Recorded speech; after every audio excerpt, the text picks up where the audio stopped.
This is the 6th edition and the second revised version of the World of Darkness sourcebook Mage, The Ascension, published by White Wolf Publishing in 2008. Today we're going to talk about the Society of Sentinels.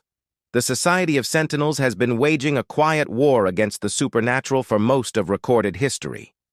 Its warriors traveled with the Crusaders and assisted the Inquisitors during the times of persecution. Others worked undercover among the U.S. troops sent to conflicts across the planet.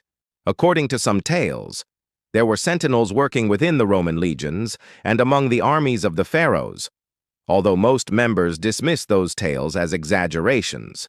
For as long as it has existed, however, the society has fulfilled one overriding mission: to discover those who use supernatural powers against humankind and to eradicate them.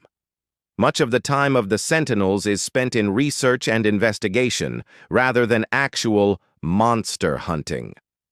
There are as many, if not more, researchers and analysts in the organization as there are gunmen and miracle workers.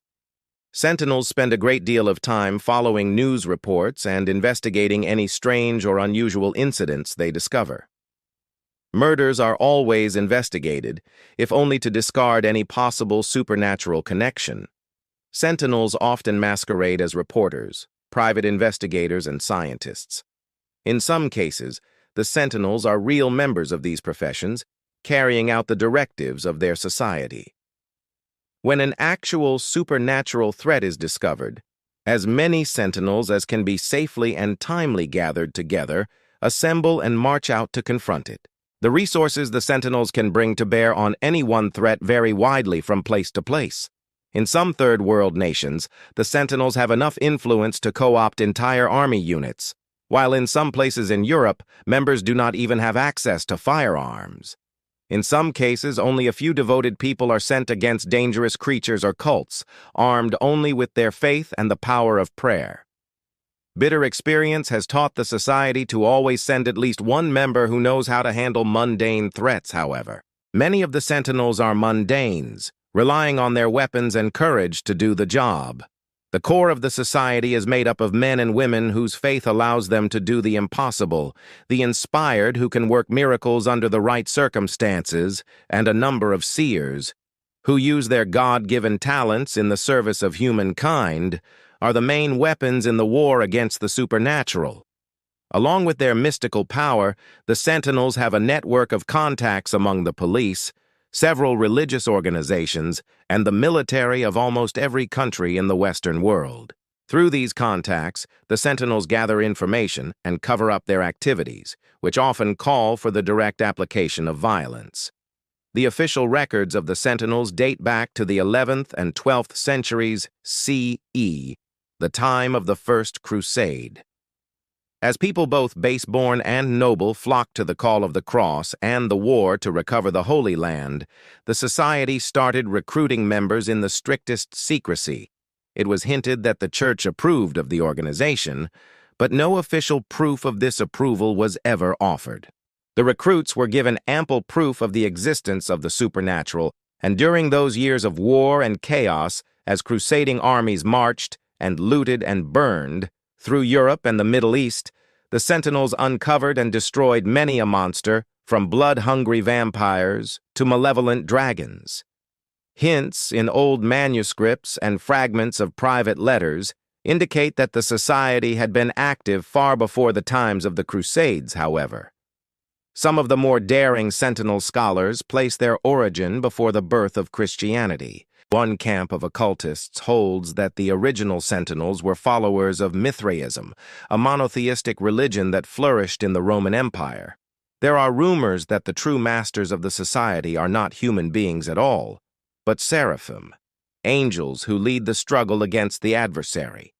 Whether or not the society was active before the Crusades, its membership and influence was very strong during the Middle Ages.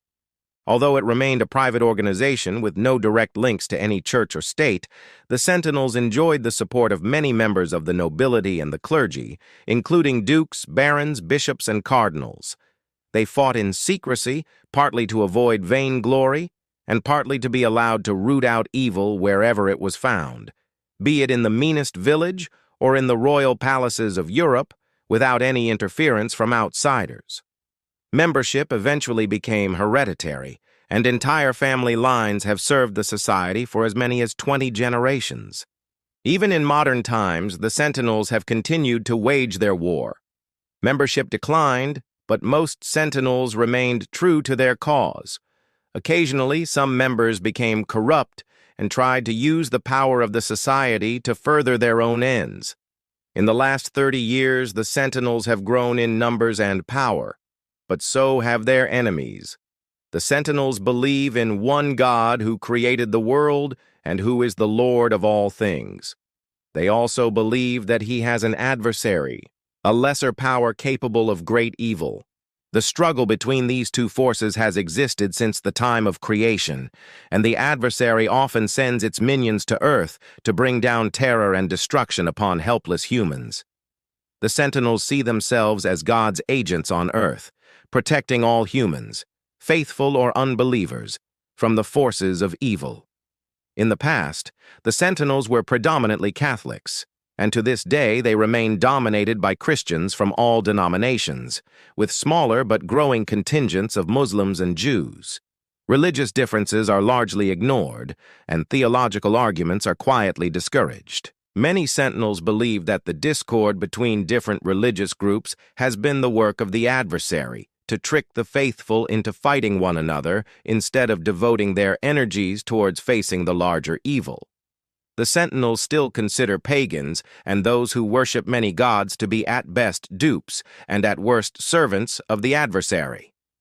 When facing the enemy, the Sentinels will resort to all means necessary to end its evil, including violence. In the past, the Sentinels were somewhat cavalier when dealing with what the military calls collateral damage, innocents caught in the crossfire. The new leadership has been much more zealous in preventing the Sentinels from becoming as callous as the beings they fight. If a member harms an innocent, she will be turned over to the authorities for proper punishment. Sometimes members who were surrendered to the police for their crimes have tried to betray the Sentinels to the authorities. Their fantastic stories of an ancient society dedicated to the hunting of monsters has earned most of them a competency hearing, but little more.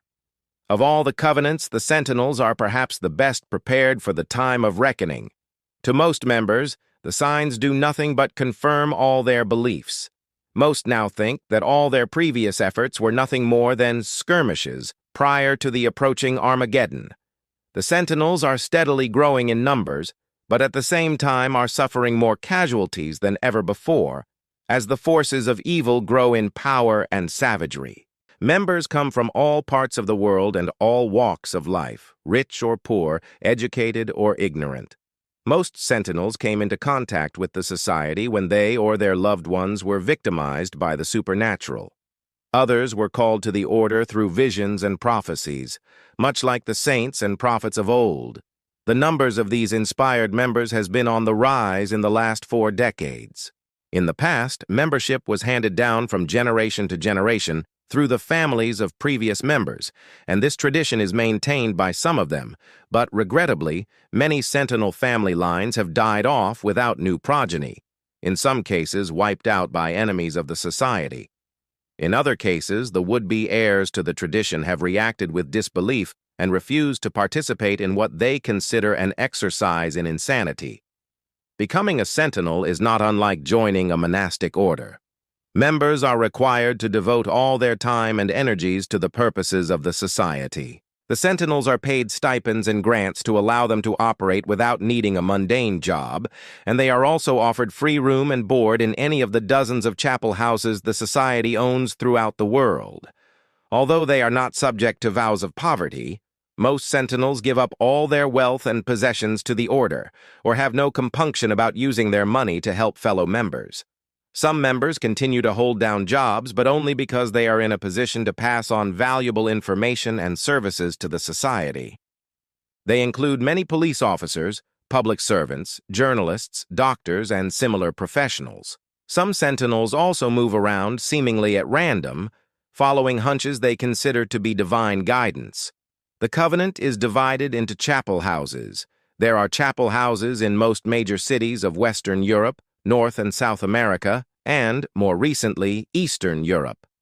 Each chapel house is centered around a large dwelling, similar to a monastery, and sometimes using actual refurbished monasteries, or a castle, if any are available. Many European chapel houses are built on old castles, while American ones content themselves with townhouses or manors. Each chapel house is under the control of a deacon, who is in charge of managing all local affairs of the society, as well as overseeing the activities of the society. Deacons are longtime members of the society, usually inspired or seers, and they know most of the secrets and the inner workings of the Sentinels. They report directly to the assembly. See below. Most.